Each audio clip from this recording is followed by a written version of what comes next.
Security purpose security purpose जी।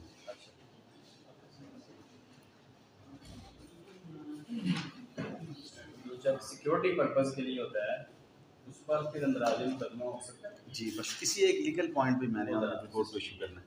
इसमें basically दिसंबर का होगा ये दिसंबर 7/10/22 को 13/10 जी 13/10/22 को 7/10 का चेक। ये 3 करोड़ 12 लाख रुपए की अमाउंट है और इसमें बेसिकली जो 489F की बेसिक रिक्वायरमेंट है वो फुलफिलमेंट ऑफ एन ऑब्लिगेशन है। और ऑब्लिगेशन क्या है कि मैंने इसे मोबाइल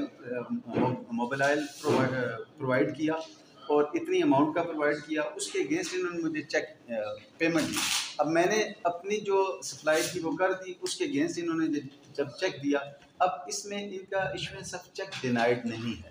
अब बेसिकली जो बेसिक इंग्रेडिएंट हैं 489F के, वो नंबर 1 के वो हो फॉर रीपेमेंट ऑफ लोन और फुलफिलमेंट ऑफ एन ऑब्लिगेशन आ गई कि जहां उसने मुझे मोबाइल दिया और मैंने उसे मोबाइल प्रोवाइड किया और उसके अगेंस्ट उसने मुझे ये रकम दी, ये तो होगी फुलफिलमेंट ऑफ एन ऑब्लिगेशन। अब इसमें जो बेसिक इंग्रेडिएंट है 489 आपका वो डिसऑनेस्टली इशुएंस ऑफ चेक।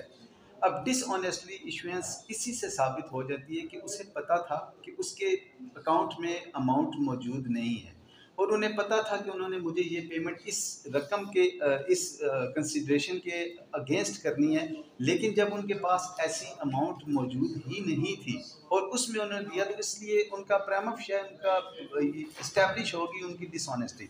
इसमें हम्बल सबमिशन ये है कि इसमें जो 2013 PCRLJ 400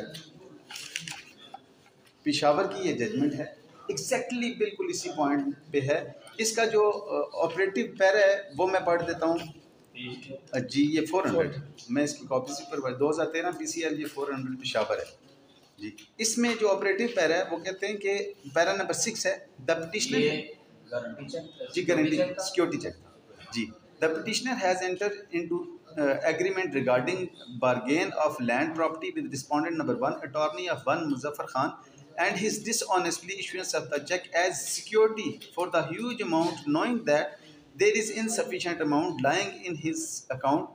Petitioner has not denied the factum of issuance of impugned check and report of bank manager Boyd which impugned check was dishonored. His stance was that the impugned check was issued only a guarantee security against the bargain struck between the parties, though civil suit regarding the sued property is pending before the civil court regarding its transfer. However, for issuing a fake check, civil and criminal proceeding both can be proceeded side by side. Petitioner himself has admitted that check was issued as a guarantee regarding the transfer of sued properties. Section 489 FPPC read as under: dishonestly issuance of check. Whoever dishonestly issues a check towards repayment of loan or fulfillment of an obligation which is dishonored on presentation shall be punishable with imprisonment which may extend to 3 years और time वो आगे लिखा है section का। इससे आगे जो important para है वो है कि ये भी इम्पोर्टेंट है जो नहीं,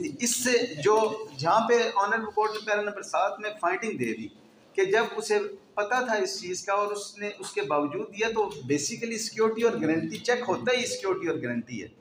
जो पैरा नंबर 7 है वो बड़ा इंपॉर्टेंट है कि चेक तो होते ही, क्योंकि अगर पेमेंट देनी होती तो डायरेक्ट पेमेंट दे देता ना, जब पेमेंट नहीं दी उन्होंने तो ये चेक तो होता ही है कि ये चेक आ गया तो बंदा सेटिस्फाइड हो जाता है कि ये मेरे पास अब वो अमाउंट जो है वो मेरे पास पहुंच चुकी है।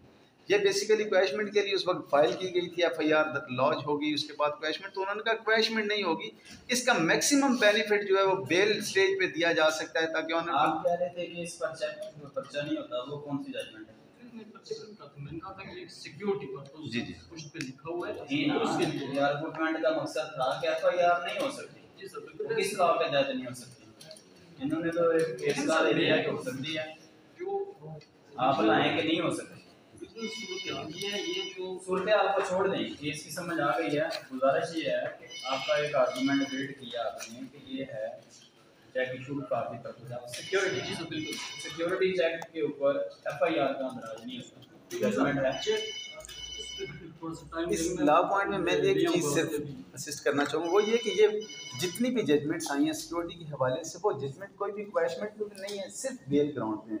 ये बेल पे फर्दर वो यानी इंक्वायरी में मेड आउट हो जाए। फर्दर इंक्वायरी जी अपनी जगह जी पे। बिल्कुल एग्जैक्टली पहला है कि रजिस्ट्रेशन आप हो एफआईआर सकती होती है कि जी नहीं।